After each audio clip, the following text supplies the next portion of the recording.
I'm so excited to introduce to you, for those of you who haven't yet encountered the profound intellectual, spiritual, physical force that is Layman Pascal. He's just probably like the smartest person I've ever met, but in addition to having a huge mind, he also has a huge heart. And there's a way in which he shows up. I guess the best way I could describe it is multi-dimensional. He's very interesting, very fun, and very provocative in terms of every time I have a conversation with him, I always leave seeing the world a different way. So he's going to talk about mind at the edge of its tether today, which is paying homage to the book by H.G. Wells of the same name and questioning our ideas around and our perhaps our limiting ideas around intelligence and information processing in mind. So without further ado, Layman, please take it away and thank you. Hi. Um, yeah, the pioneering science fiction author H.G. Wells wrote a bunch of classic novels like War of the Worlds and The Time Machine and The Island of Dr. Moreau, but he also wrote philosophy and he also wrote social analysis. And his last book before he died was a nonfiction book that he called Mind at the End of Its Tether, which I always thought was a great title. And I've got a quote here from the introduction to that book where he says, um, this writer finds very considerable reasons for believing that within a period to be estimated by weeks and months rather than by eons, there has been a fundamental change in the conditions under which life has been going on since its beginning. This is a very startling persuasion to find establishing itself in one's mind. He concludes that we are confronted with strange, convincing realities so overwhelming that were he indeed one of those logically consistent creatures we incline to claim we are, then he would think day and night in a passion of concentration, dismay, and mental struggle upon the ultimate disaster that confronts our species. So, that's dark and moody. It's apocalyptic, but it's a special kind of apocalypse that Wells had in mind, which has to do with how our minds confront realities that exceed the capacity of our minds to understand and which therefore become the game board for processes and intelligences that are not localized to our waking state intellect, IQ, and our supposedly rational human conscious agent capacities. And this old book expresses Wells's sense that human knowledge has probed so far and so deeply into the complex nature of reality that we're beginning to encounter the limits of what human reasoning is useful for. And beyond that threshold lies something weird, something perhaps inhuman or transhuman, something whose sense making styles dislocate or maybe even replace basic assumptions that evolution has endowed into our particular cognitive apparatus. Now, Wells wrote this book in 1945, just before his death, roughly the same time when Carl Jung published his book on flying saucers. The Second World War ended with the emergence of weapons of mass destruction, and DNA was just starting to be a thing. It was a moment when a new era was beginning. And in a few years beyond that, we would have computers and the internet and white men on the moon and biohacking and the pill and deep fakes and flying killer robots and all the stuff we have with us now. It was the beginning of a radical moment where humans had unleashed the power of gods on the surface of the earth, but we had not thereby become wiser and healthier beings with smarter social systems. So we all know this kind of story.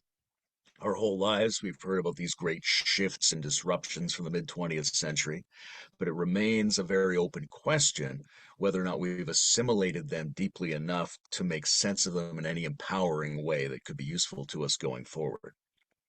So I'm kind of picking up on the conversation we had in the huddle last time, if you were here for that, where I discovered and discussed ways in which new digital technologies start to produce a world that behaves more like sorcery than like rational materialist humanism. And today I've been invited to push a little further into the concept of a strange transformation that challenges the rational, individual, and conscious paradigm of human agency.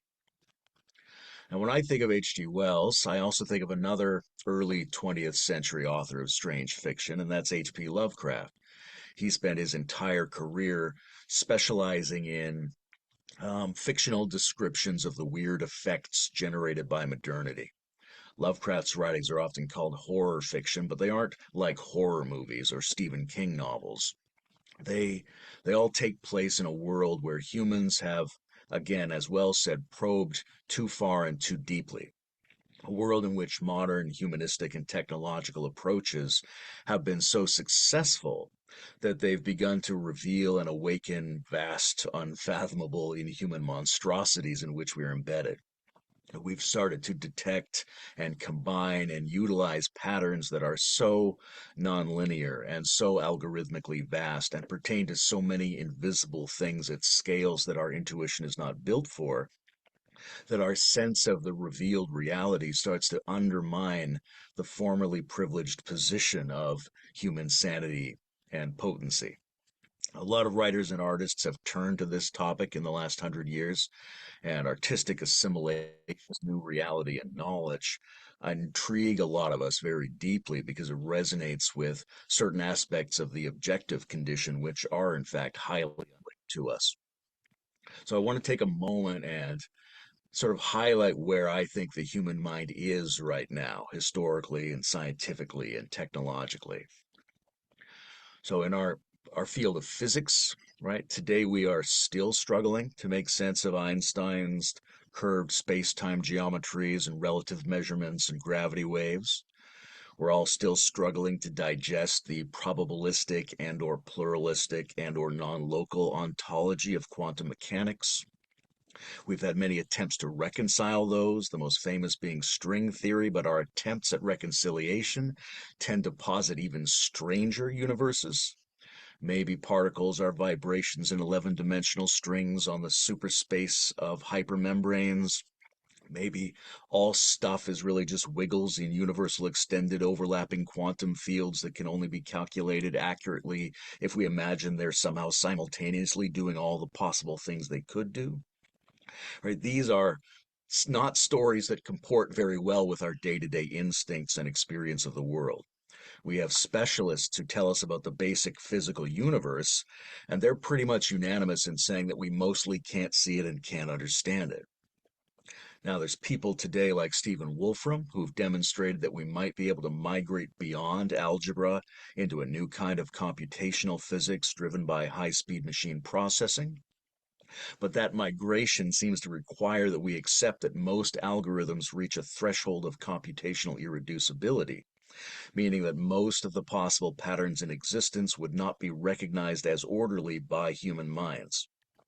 We can harness them computationally, but we cannot compress or simplify them. They're like the digits of pi, orderly but unpredictable to beings like ourselves.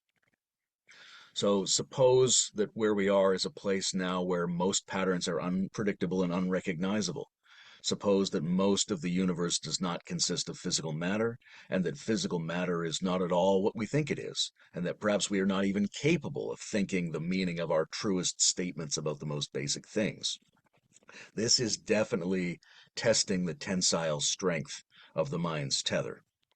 And then we add into this contemporary cosmology the fact that our fate as human beings is largely controlled by the spread of microscopic invisible creatures like germs and viruses that we've discovered so recently that we have no long inherited instinct for handling them intelligently, that the largest organisms in the world are barely visible ancient mycelial fungal networks we've only recently detected, that virtually every non-human species turns out to be more subjectively complex than we thought, that most of the tissue in our bodies is not even body tissue, and that even healthy psyches are complex, pluralistic, relational menageries of multiple systems that are largely unconscious of what they're doing and why.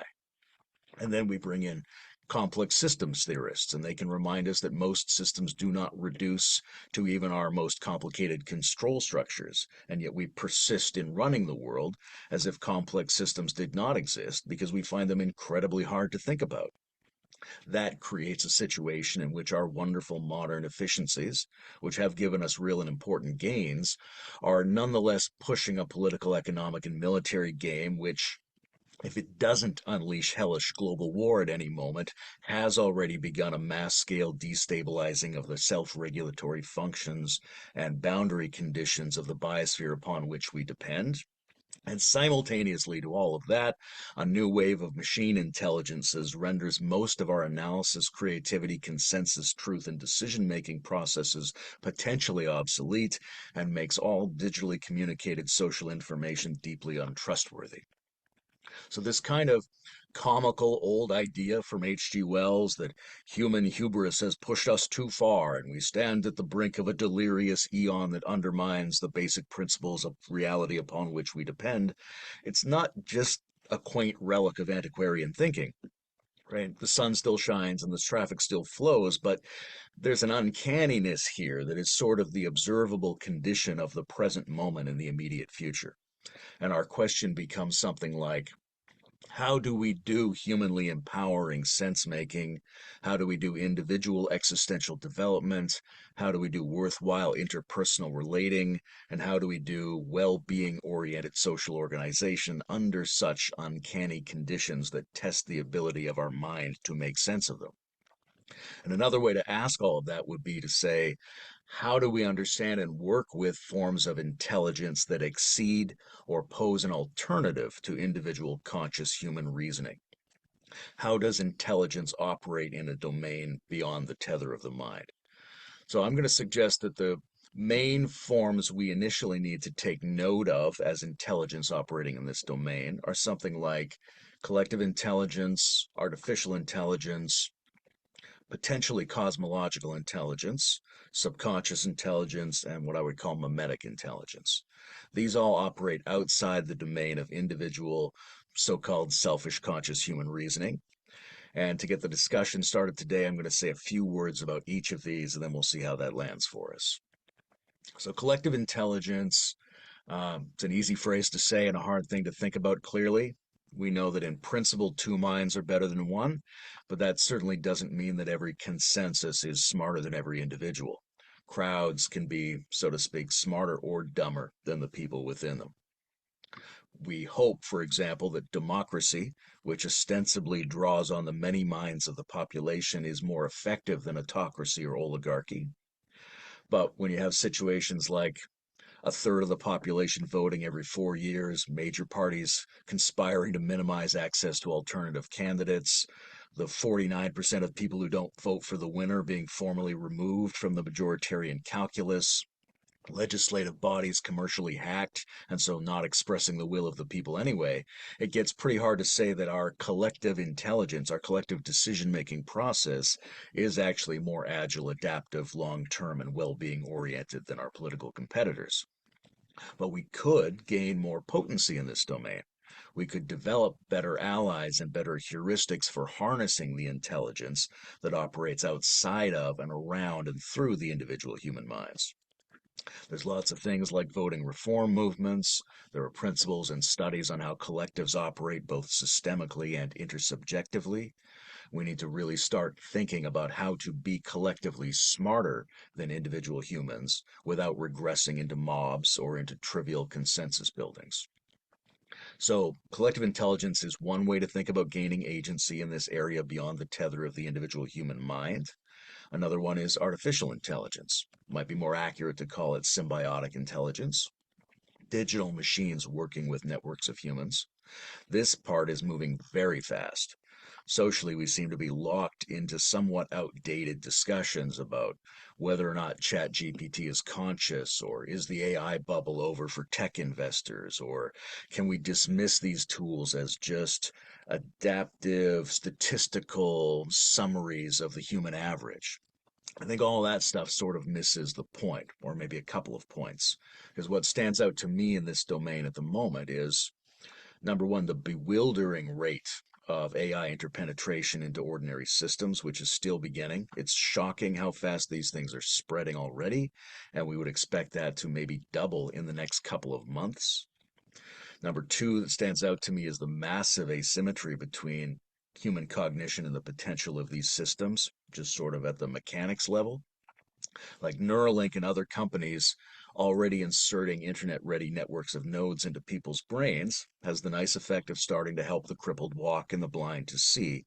But the rate of information processing of these systems is accelerating, while the rate of human information processing is holding steady.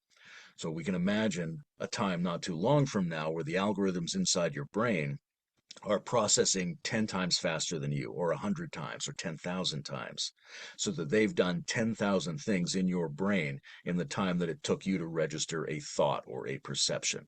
That allows them to work around us, inside us, outthink our senses, our perceptions, our intentions, even. So there's a massive asymmetrical time and processing speed problem. And three, the main one that really stands out to me is that we have to be thinking beyond the kinds of AI tools that are being discussed and marketed today. These are powerful, especially the ones that have been unlocked from the constraints of the more or less free mainstream tools. They're replacing search. They're generating more linguistic content every 2 weeks than all of humanity did in all of its history. They're taking over a lot of our research and creative and decision tasks, but that's just today. We should be thinking a few years into the future when these tools are converging with other leading edge technological innovations. We should be thinking of massively fast, massively informed, quasi intelligent algorithms, substrate independent, operating through digital and new synthetic biological systems with real world inputs from robot bodies and surveillance systems of many kinds, with totally monitored real time information about human biological and geological and cosmological systems, maybe drawing on quantum mechanical computing principles, drawing on the kinds of irreducible calculations that look to us like novelty and naturalness and randomness, and which can almost instantly generate the simulation of any voice, image, video, or research applicable to any situation. That's very close now. So we should be pivoting fast to figure out how to cultivate these things in ways that are sane, wise, and well being oriented. Another kind of non human intelligence that might operate in these spaces could be called cosmological intelligence. What I mean by that is large complex systems in which we are embedded, but which do not initially appear to be agents in their own right. We simply don't know their status, right? Many people suggest the Gaia hypothesis, which is this notion that the symbiotic self regulatory processes of the terrestrial biosphere should be considered as though it were a superorganism, perhaps an organism with intelligence and purpose and feelings. Rupert Sheldrake, who I interviewed on this subject, has also been proposing that our sun and the stars, basically heliospheres or solar systems, should be considered as quasi conscious complex systems.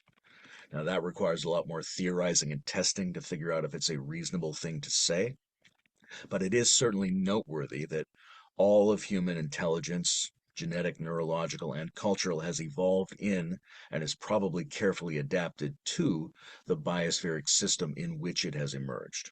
And likewise, the entire biosphere has evolved entirely within the conditions of the solar system.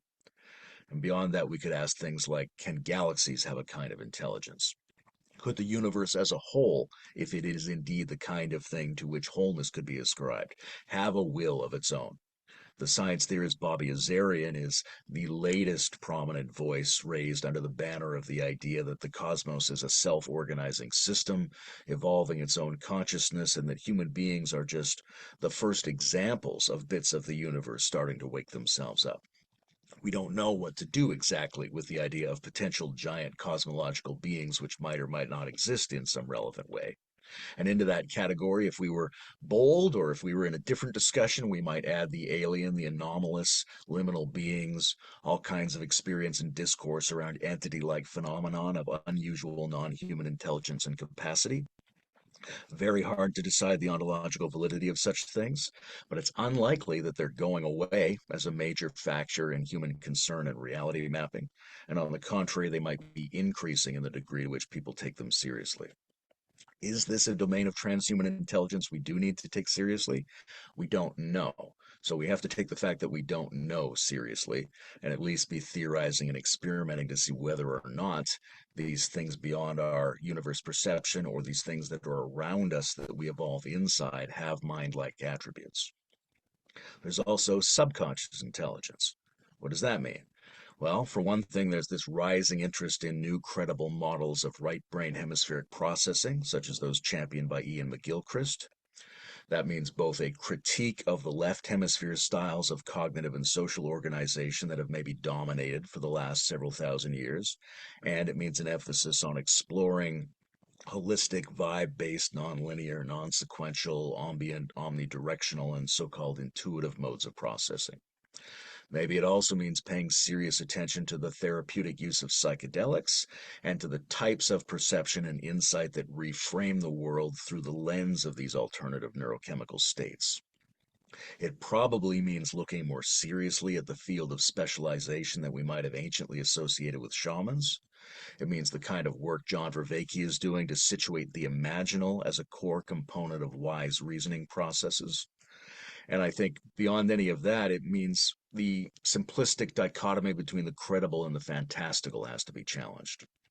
For a long time, culturally, we've tried to either be credible by disproving or ignoring the fantastical, or we have sympathized with the fantastical and treated that like an irrational form of magic that needs no input from the credible. But if we take seriously these alternative modes of sense making, then we also have to start treating them like things which have their own structures, their own internal variation, their own cognitive biases, different degrees of health or pathology. We have to be able to ask questions like, is this or that gut instinct smarter than that one? Are there different species of intuition? Does intuition exist in different degrees of maturation? Things like that. We have to start being credible about the fantastical if we want to afford ourselves the possibility of using enhanced subconscious intelligence to help deal with a world that seems to be straying beyond the conscious map of what we can predict. And lastly, I would also want to mention memetic intelligence, which is a term I use to point to things like egregores and ideologies. These are forces that we could metaphorically think about as superorganisms, hypersubjects, basically systemic and conceptual in their origins. We tend to think about ideologies casually as if they were conscious belief systems, but in the tradition of critical social theorists like Marx and maybe Nietzsche and their successors, they point out that we don't necessarily hold our own beliefs and values. We seem to hold the values of our cultural indoctrination and beliefs that serve the resource control systems in which our lives are embedded. Upton Sinclair famously said that it's hard to get a man to understand something if his paycheck depends upon him not understanding it. So we can think of ideologies as organism like paradigms that hide in plain sight, networks whose nodes are behaviorally enacted distortions to the perceptions and beliefs of many individuals, reproducing themselves through memes, through symbols, through assumptions, through conversations, and doing this both consciously and subliminally. Christianity, capitalism, communism, Scientology, a certain kind of machinery is created and then starts to go by itself. So, are these sorts of large scale interhuman dinosaurs stomping around in the weird territory that's beyond the tether of our individual minds? And if so, how do they behave? How do we have good relations with them? Can we make new ones? The term egregore is being used seriously now by a lot of theorists. It comes out of Western occultism. It means sort of creating a shared thought form that can then live beyond itself. So, can we generate memetic entities that solve problems in spaces that we cannot directly comprehend or directly take action in? Okay, that's a handful of potential transrational, transhuman, and transpersonal forms of intelligence that we may need to draw conclusions about or get better at harnessing if we're going to survive and thrive in an age that has strayed beyond our inherited assumptions about life and our standard individual reasoning capacity and the reach of the kinds of socioeconomic systems that we typically set up. And I'll just add two more things into this mix. One thing is that I think we need to more profoundly appreciate the changing world in an emotional way. We need to grieve or release or connect to where we are historically and to the strangeness and to the changes so that by going through that process emotionally, we can set our hearts free to take constructive action in a changing world and that we can do practices that help us deal with things that are not easy to process with the conscious mind. Philosophers, logicians, and Zen Buddhists all kind of agree that we should be trying to interact with the limit conditions of our own capacity for sense making. and that contemplative exercises of this kind can afford us breakthroughs and help cultivate new levels of metasystemic cognition and even new kinds of community. So those two things I would consider to be a note of optimism.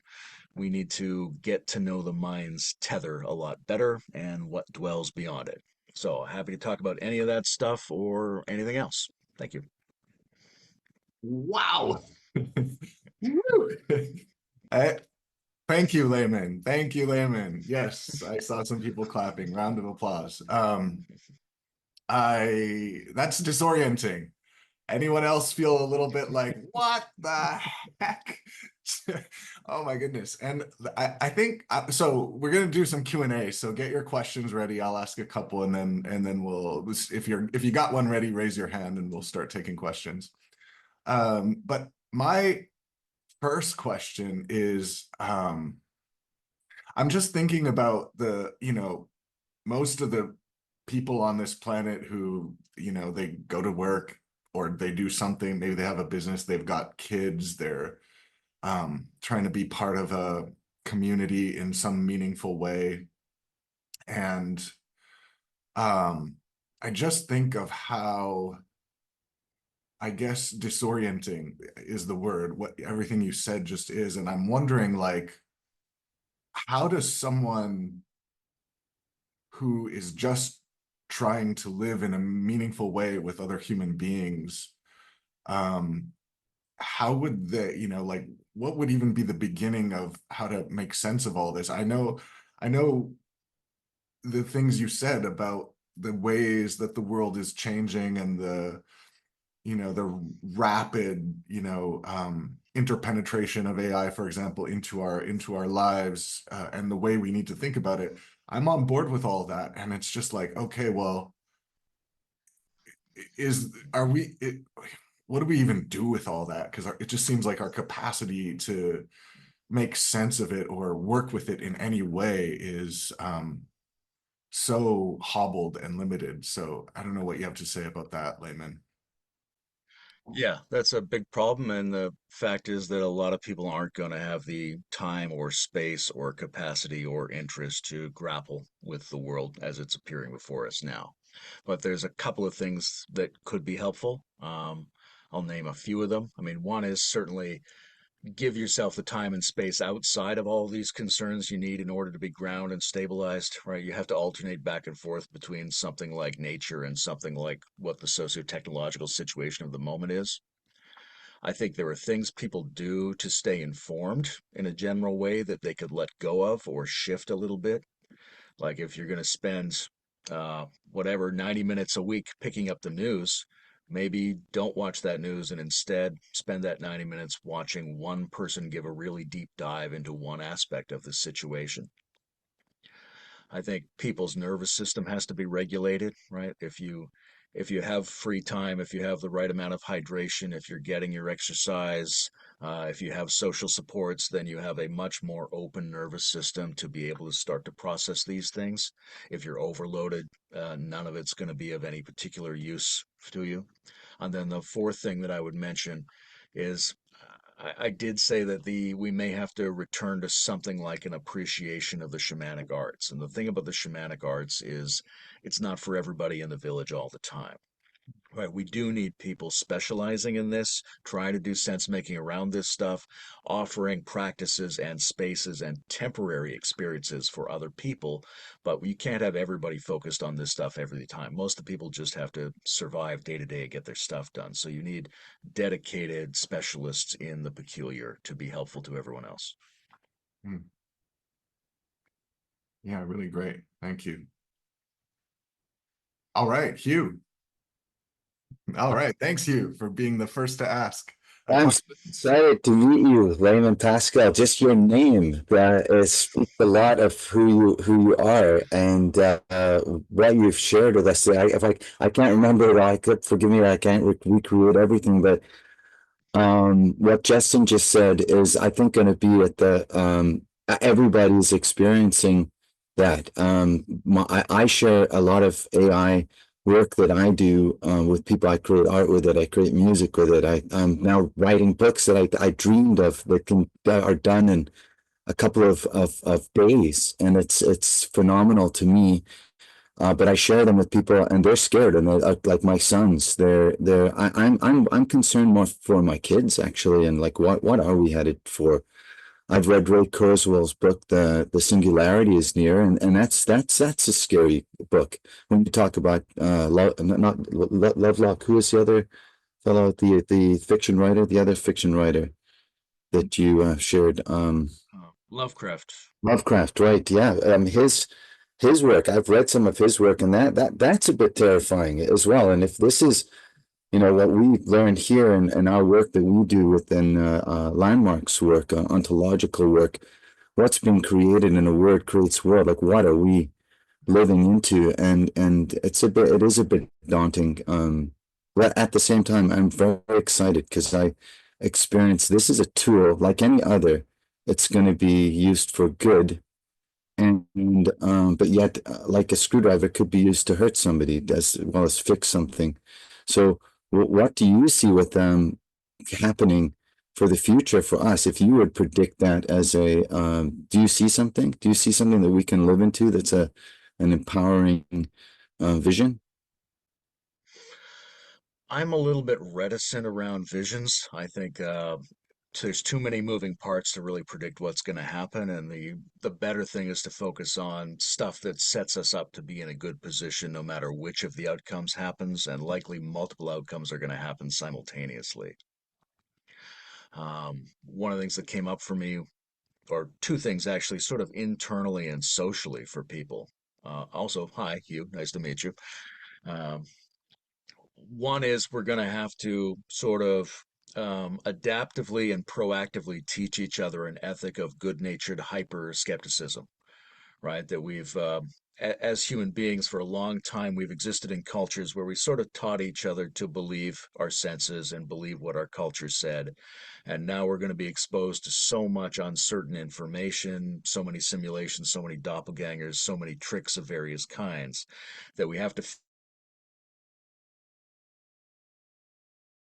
coming in and yet not go into a retractive crouch where they don't trust and can't participate. So we've got to be able to separate some kind of skill building around mental super skepticism with intentional emotional and physiological opening to participate in the world. So that's an interesting thing we need to work on. And the other one is I don't think we need to be as worried about worrying about this, right? We go, it's like you show this to people and they're terrified. That's okay. It's okay for them to be terrified, right? There's a process analogous to grieving where you have to allow in the emotional intensities so that you can process it with the complex intelligence that's in your embodied being. You can't necessarily figure it out in your mind. You have to go through it to figure out how to do it. And I think a lot of us today are hesitating at the boundary of actually engaging the emotional intensities involved in making sense of these things. So let's let ourselves be tactically and within certain limits worried, terrified, sad as much as we need to be in order to start processing it with our hearts.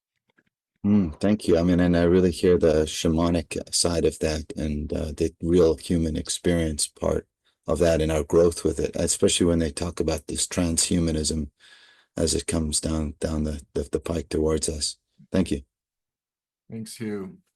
Layman, I see Linda raised her hand, so I'm going to make this short, but and then give her a chance to ask a question. But I know we've talked before about, just kind of allowing the subconscious mind to, do that. Maybe it's actually doing like 95 to 99% of the work in our lives, and that there's a way that we can just kind of lean on that and rely on its brilliance and expertise to help us get through our lives, and that we can just kind of show up and participate for the part of the ride that we're conscious of. Do you have anything to say about that? Sure, and that's one of the reasons I included among that set of intelligences that might be useful to us in strange situations we're approaching, right? One thing we can do is periodically take deep dives into states where the subconscious is made more obvious to us through any number of the different entheogenic or body altering or nervous system altering practices that our ancestors have come up with to show us patterns that come out of the subconscious. There's lots of information to do skill building around how we involve the subconscious in making discoveries. You know, that kind of process of working really hard on something and then forgetting about it and moving in and out of states of focus so you can allow your conscious and your subconscious to trade off in dealing with it. Um, I think there's also a kind of attitudinal shift. If we start to think of our consciousness, our conscious personality, the person we wake up to every day, as being the assistant rather than the master in the system, and that its job is to try to get incoming information into the subconscious, then try to receive hints and information coming out of the subconscious and act on that. That leads to a different kind of approach where you don't think you know something just because you've encountered it. If you encounter it, you think, well, what do I have to do to chew this up and pass it to the other part of me that makes sense of it? And what is it inside myself that acts as the intimations or the hints that it's giving me an instruction that I should try to act on? And that process of feeding it and acting on it is something that I think we can get better at if we experientially turn our attention toward it. Brilliant. Thank you. Linda, you had something.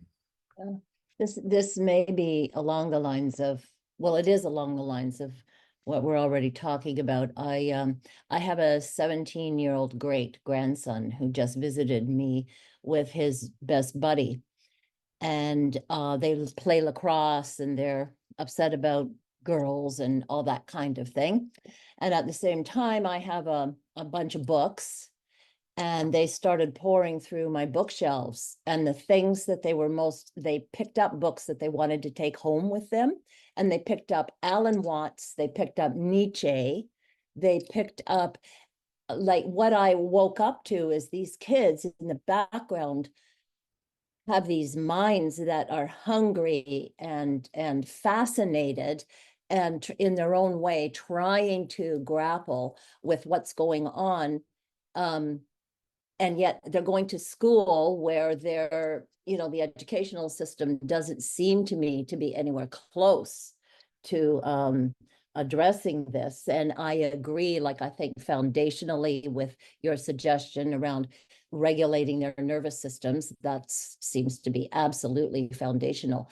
But now my question is, with so much available, where do I point them? Like, what would be, they only have limited time, just like the rest of us. So where is the direction, or, I mean, a reading list or a YouTube list, because they're also not conditioned to watch anything that lasts much longer than 10 or 15 minutes. So any suggestions?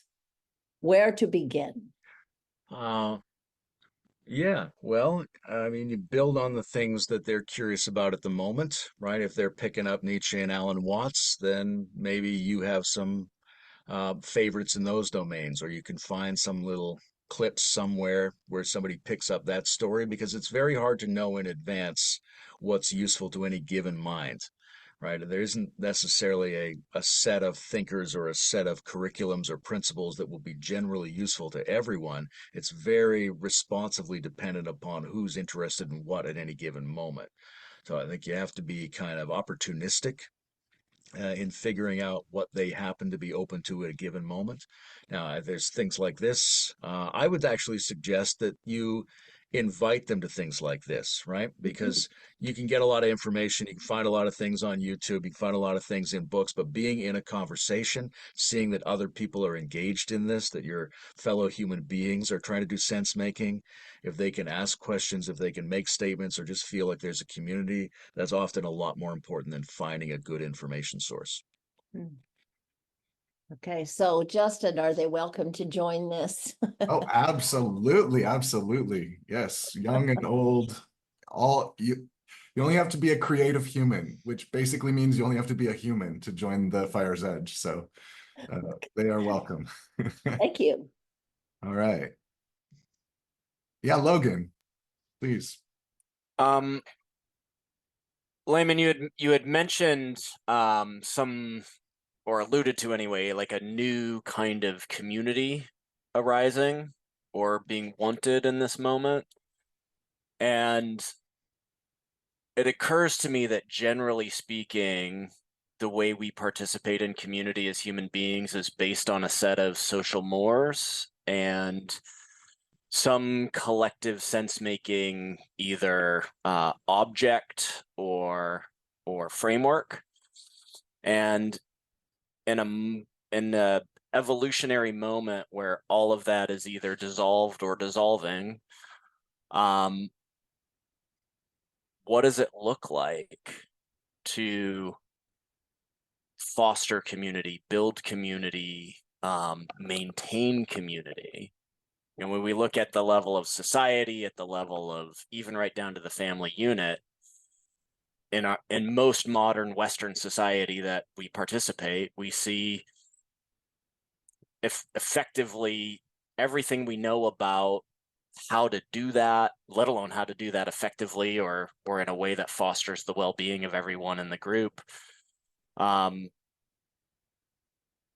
seems to have dissolved, seems to no longer apply in this new context we find ourselves. So yeah, what say you about how to chart a path forward in that domain? Yeah, that's a tricky one because it has several aspects to it, right? There's obviously some nuts and bolts aspect to community. There has to be places, there have to be resources, there have to be all those kinds of things, places for people to live, things for people to do. And outside of that, community is pretty ephemeral if you try to start it with ideas and conversations and values and concerns. On the other hand, that's kind of where we're at. Like, that's where we are in a conversation like this right now. And the way I see it starting to work at the moment is people are gathering around shared sets of practices and shared styles of sense making. They don't necessarily have the same background, they don't necessarily have the same object of concern or system that they feel embedded in, but they all have similar capacities, mentally, emotionally, reasonably good ability to move between different paradigms and different perspectives, ability to like place their sense making process in an evolutionary context. You see certain kinds of attributes that are drawing concerned embodied people together. And then they gather in a bunch of different spaces, and in those spaces, you find the people you are most resonant or interested with. You try to start to build trust with those people. If there's enough trust, then you try to instantiate some real world gatherings where there start to be group inspections of the basic principles out of which community emerges. Because I think we don't know, right? We don't know what we can inherit in terms of community building. We don't know what the appropriate paradigm or model or anything like that is. So we have to collectively try to figure those things out. So we have to gather on some basis that precedes that. It's upstream from that. So I think we can gather around sense making styles.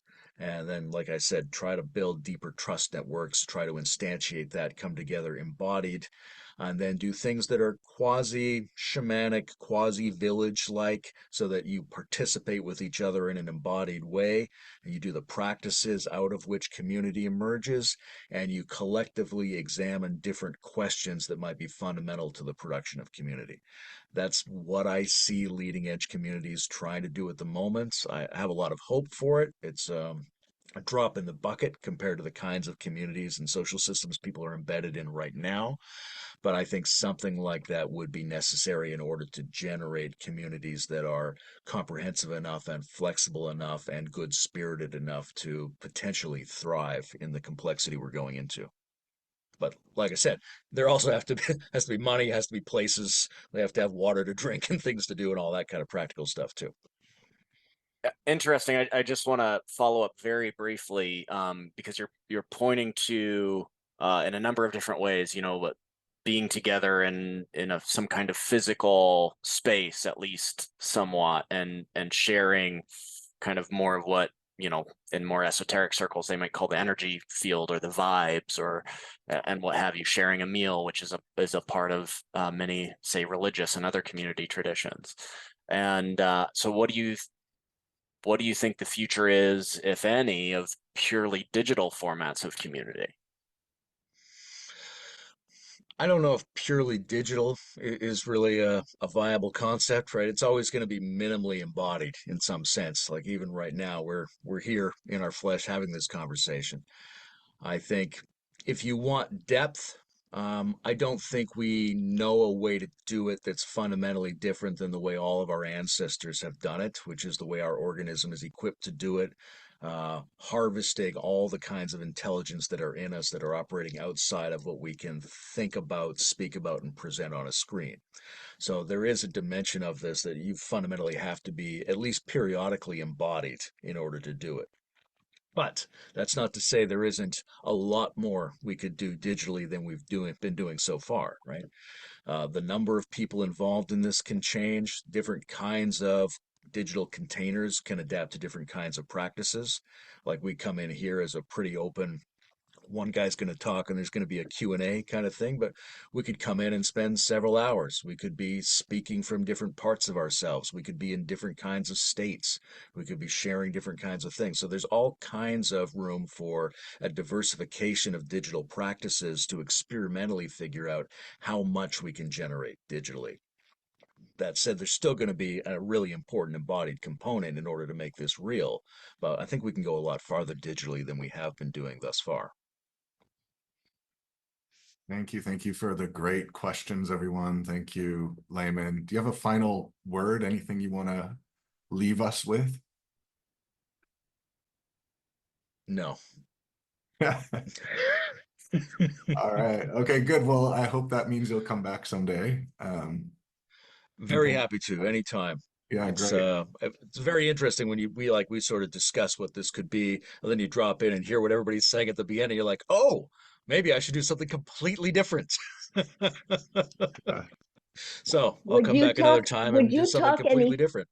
would you talk any differently if the screen was filled with teenagers? Would you do something for Oh, teenagers, just for teenagers? I would use a lot more profanity. Ah, good. They'd relate to that. Yeah, I probably would. I can't say exactly what those specific changes would be, but I would love to engage in an experiment like that. oh, great. Well, let's do it. Okay, Natasha, I know you have some announcements for what's up next, and if you want to take us away, that'd be great. Awesome. So next week we have Jeffrey Lando, which I think he's on the call. So in a second, maybe you'll kind of like say what you're gonna talk about next week, Jeffrey, or say a little hi. But he's an AI forward filmmaker of the new psychedelic feature film inspired by Homer's Odyssey, Lisa's Trip. So it's also streaming. Try to watch it before. That'd be awesome. Jeff, do you want to take yourself off mute and say hi to the group for? Hi, everyone.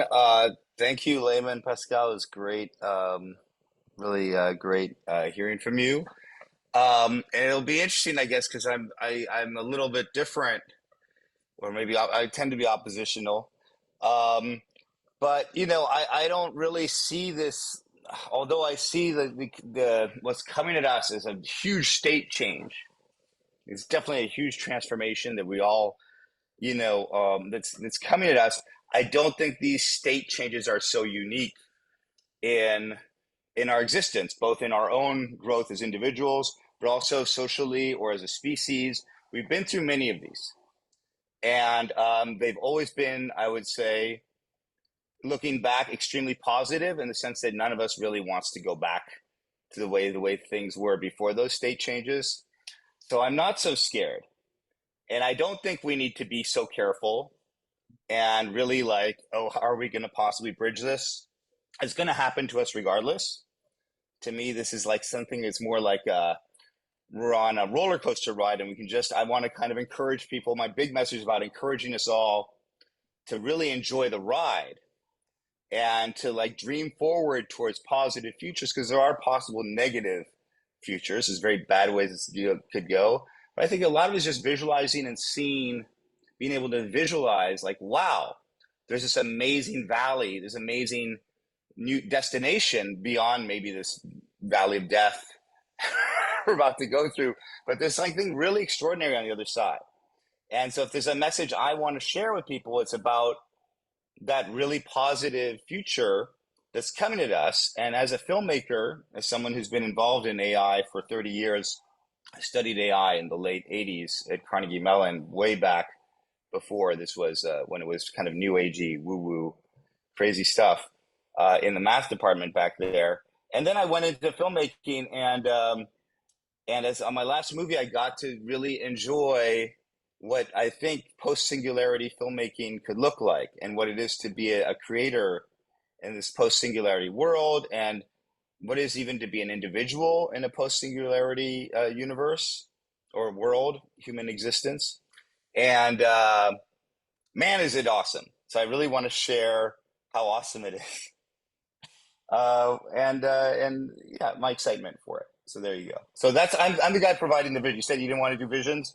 I got a vision and I want to share it. There Perfect. you go. Well, we're really excited to have you for next week, and everyone's welcome. And then our schedule for the upcoming future, Justin will be the 22nd, myself August 29th, and then September 5th we have Scott Nelson. So we have a pretty great lineup for the summer. And yeah. Scott's here too, Natasha. I don't know, Scott, if you just want to give a quick wave. Okay, say a quick hello. Hi, everyone. Yeah, I'm super excited about this. Justin tapped me for this, and I've been reading a lot of, well, I do read a lot of science fiction, and some of the stuff that I'm reading right now is like a really interesting, positive, post-scarcity vision of it, and I wanted to share that and have a conversation around that, so thanks. Awesome. Awesome. Great. So yeah, this is our upcoming future for the Fire's Edge, and we're looking forward to seeing you all. All right, gang, thanks so much for coming. Invite your friends, reach out, let us know any feedback. We'd love to hear it. And many, many, many blessings to all of you. Thank you so much for being part of the conversations. Just absolutely beautiful. We love you.